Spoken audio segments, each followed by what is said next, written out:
ஆண்டவரும் இரட்சகருமாயிருக்கிற இயேசு கிறிஸ்துவின் நாமத்தில் உங்களுக்கு அன்பின் வாழ்த்துக்கள். பிரியமானவர்களே, இந்த காலை நேரத்திலும் உங்களை சந்திப்பதிலே நான் மகிழ்ச்சி அடைகிறேன். கர்த்தர் ஒவ்வொரு நாளும் நம்மை நடத்துகிறவர், நம்மை தாங்குகிறவர், நம்மை சுமக்கிற தேவனாயிருக்கிறார். அப்படியாய் இந்த புதிய நாளையும் அவர் நம்மை காண கிருபை கொடுத்திருக்கிறார். நம் கர்த்தரை ஸ்தோத்தரிக்கணும். ஆம் தேவனுடைய பிள்ளைகளே, இந்த நாட்களிலே ஒவ்வொரு நாள் கடப்பது அவருடைய கிருபை.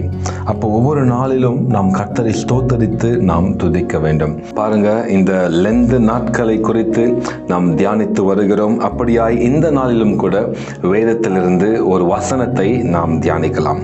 சங்கீதம் 118 அதுல 24வது வசனம் இப்படியா எழுதப்பட்டிருக்கிறது.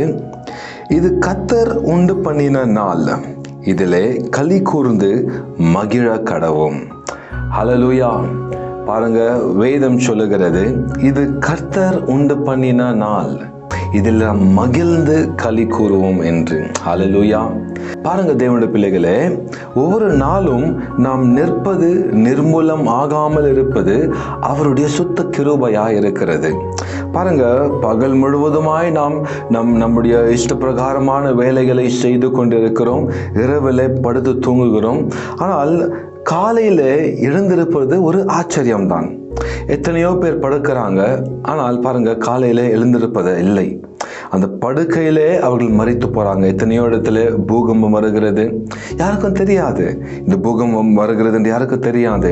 திடீரென்று ஏதாவது ஒரு சம்பவம் நடந்துவிடும், ஏதாவது ஒரு காரியம் நடந்துவிடும். சமீபத்தில் ஒரு வீட்டில் இப்படியாதான் படுத்து கொண்டு இருக்காங்க, நைட் ஏசி போட்டு படுத்து கொண்டு இருக்காங்க. திடீரென்று அந்த ஏசி கேஸ்லாம் லீக் ஆகிட்டு அந்த ஏசி அப்படியே பர்ஸ்ட் ஆகி அந்த வீட்டில் இருக்க எல்லாருமே மரித்து போயிட்டாங்க.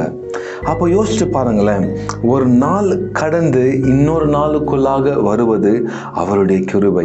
தேவனுடைய பிள்ளைகளே, இன்றைக்கு இந்த வீடியோவை நீங்க பார்த்து கொண்டிருப்பீர்களானால் நீங்க கர்த்தரை நீங்க ஸ்தோத்தரிக்கணும். கர்த்தர் உங்களுக்கு ஒரு நாளை கொடுத்திருக்கிறார். எத்தனையோ பேருக்கு இல்லாத ஒரு ஸ்லாக்கியம் கர்த்தர் உங்களுக்கு கொடுத்திருக்கிறார். அவர் ஜீவனை கொடுத்திருக்கிறார். ஆம் தேவனுடைய பிள்ளைகளே, ஒவ்வொரு நாளும் நாம் கர்த்தருக்கு ஸ்தோத்திரம் சொல்லி அவருடைய நாமத்தை நாம் துதிக்கணும். பாருங்க, இன்றைக்கு அநேக பேர் என்ன செய்யறாங்க தெரியுமா?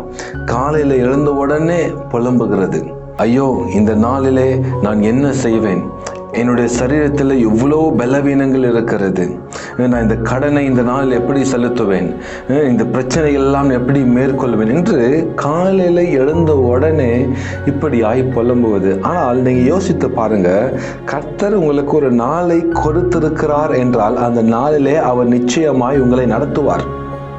அந்த விசுவாசம் நம்மிடத்தில் இருக்கணும்.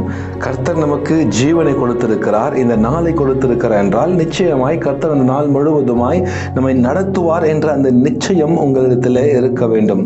ஆம் தேவனுடைய பிள்ளைகளே, காலையில எழுந்த உடனே கர்த்தரை துதிக்கணும். அப்பா, இந்த நாளை எனக்கு கொடுத்திருக்கீங்களே, உமக்கு ஸ்தோத்திரம்.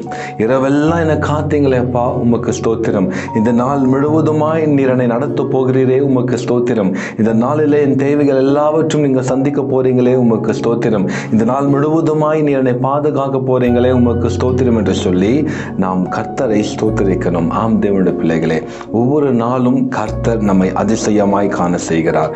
ஒவ்வொரு நாளும் நாம் காண்பது அதிசயம், ஒவ்வொரு நாளும் நாம் நிற்பது அதிசயம். ஆம் தேவனுடைய பிள்ளைகளே, இந்த நாளிலே நீங்க கர்த்தரை ஸ்தோத்திரிக்கணும். இந்த நாளிலே கர்த்தரை ஆசீர்வதிப்பார் என்று நாம் மகிழ்ச்சியா இருக்க வேண்டும். அதுதான் வேதம் சொல்லுகிறது, இது கர்த்தர் உண்டாக்கின நாள், இந்த நாள் கர்த்தர் உண்டு பண்ணினது, இந்த நாளை நாங்கள் மகிழ்ந்து களி கூறுவோம் என்று. ஆம் தேவனுடைய பிள்ளைகளை, இன்றைக்கு எப்பேற்பட்ட பிரச்சனையா இருக்கட்டும், பயப்படாதீங்க, சந்தோஷமா இருங்க. கர்த்தர் உங்களை நடத்துவார். நீங்க மன மகிழ்ச்சியா இருக்கும் பொழுது கர்த்தரை ஆசீர்வதித்து அவர் உங்களை நிறைவாய் நடத்த போதுமானவராய் இருக்கிறார். அப்படியா இந்த நாளில் கர்த்தருக்கு நன்றி சொல்லுங்க. கர்த்தர் பெரிய காரியங்களை உங்களுடைய வாழ்க்கையிலே செய்வார். நாம் ஜெபிக்கலாமா? அன்பின் தகப்பனே, உம்மை நன்றியோடு கூட ஸ்தோத்திரிக்கிறோம் அப்பா, உம்மை துதிக்கிறோம் ஆண்டவரே. நீர் நல்லவர், நீர் கிருபை நிறைந்தவர் தகப்பனே. அப்படியா இந்த நாள் முழுவதுமாய் நீர் எங்களை நடத்துவீராக, எங்களை தாங்குவீராக, இந்த நாளுக்குரிய எல்லா தேவைகளையும் சந்திப்பீராகப்பா. இந்த நாளிலே சந்தோஷமும் சமாதானமும் எங்களுக்குள்ளே நிறைவாய் தங்கியிருக்கட்டும் என்று நாங்கள் ஜெபிக்கிறோம். எங்களை ஆசீர்வதியும் பலப்படுத்தும் இயேசுவின் மூலமாக ஜெபிக்கிறோம் எங்கள் ஜீவனுள்ள நல்ல தகப்பனே. ஆமேன், ஆமேன், ஆமேன். God bless you.